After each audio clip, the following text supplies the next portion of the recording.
সবসময় মাছ গোস্ত যাদের খেতে ভালো লাগে না তাদের জন্য আমার আজকের রেসিপি।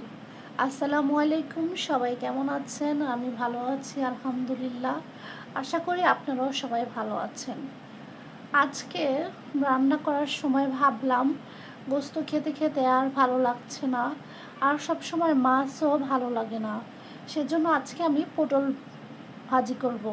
তো ভাবলাম যে আপনাদের সাথে একটু শেয়ার করি। তো আমি পটলগুলোকে প্রথমে খুব সুন্দর করে কেটে নিয়েছি, এরপর ধুয়ে নিয়েছি। দেখেন আমি পটলগুলোকে কিভাবে কেটে নিয়েছিলাম। এখন এতে আমি সামান্য পরিমাণে হলুদের গুঁড়া, মরিচের গুঁড়া, লবণ, রসুন বাটা এবং সবশেষে অল্প একটু জিরার গুঁড়ো দিব। সব কিছু একসাথে দেওয়ার পর এটাকে খুব ভালোভাবে মাখিয়ে নিব। এমনভাবে মাখাতে হবে যাতে মশলাগুলো সবগুলো পটলের গায়ে লেগে যায়। মাখিয়ে আমি কিছুক্ষণ এটাকে রেখে দিব। কিছুক্ষণ পর আমি এটাকে ভেজে নিব।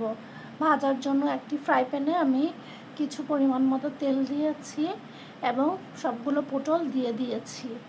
এখন আমি হালকা আঁচে পটলগুলোকে খুব ভালোভাবে ভেজে নিব। পটলগুলোকে অবশ্যই হালকা আঁচে ভাজতে হবে। বেশি আঁচে ভাজলে পটলগুলো উপর দিয়ে পুড়ে যাবে, কিন্তু ভিতরে কিছুই হবে না।